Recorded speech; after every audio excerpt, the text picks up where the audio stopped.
But do you have any, maybe personally or business-wise, any difficulties that you've faced, or any lessons learned throughout this few months that we are feeling this impact?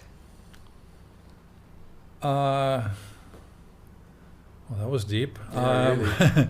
Personally or business-wise? And or Could you open that bottle of wine now?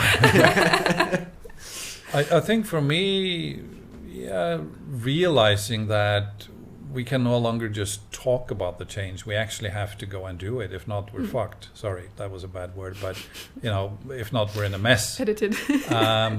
So we need to just take actions. And to me, more than anything, is those kind of conversation we have in between us and with our partners and employees.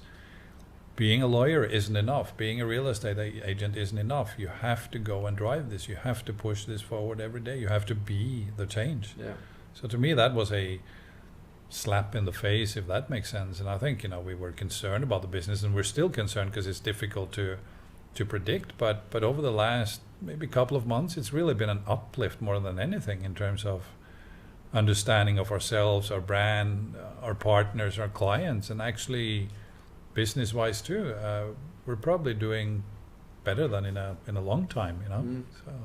How do, speaking of positive opinions and thoughts and optimism, how do you kind of continue or maintain that positive aspect of your thoughts and your business throughout not just this global pandemic, but I'm assuming all the future pandemics? Well, previous and future pandemics. Mindset is the only thing I can think of right now. I think it all depends on how you think about stuff, right?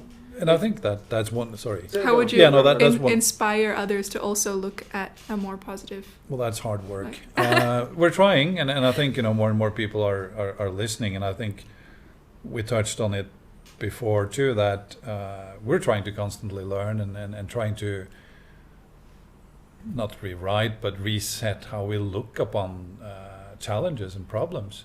It's all about how you set your mind to it. Like Andy says, it's your mindset. So I think humanity has proven itself over and over. We've seen a lot worse than this. It's just a matter of how we pull together and see it through.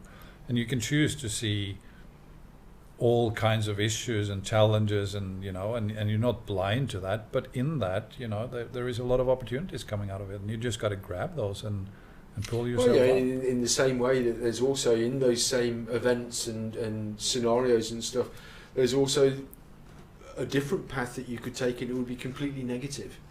The same event has two different options, two different choices. You could choose to go this way, which is a generally positive way, or you could choose that way, which is maybe a generally negative way.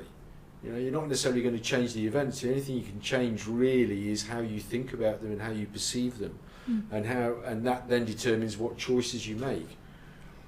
So for me, it's totally all about mindset. I think we've always been like Andy says in his writing and our blogs and our whole presence in Indonesia is based on optimism, and we get regularly accused of working for Jokowi and the Indonesian government, because we're just overly optimistic. But and if you're listening, we're open for open for offers. And it's kind of like going against a bit of a mainstream mindset that it's never going to get anywhere. I guess at this stage we're kind of up against all of the world. Everyone's thinking, the world is a mess, and maybe it is, but it'll find its way, and we want to be ahead of that and see the opportunities before everyone else. Not necessarily because we want to be first or anything, but there's always a way out, and there's always an opportunity.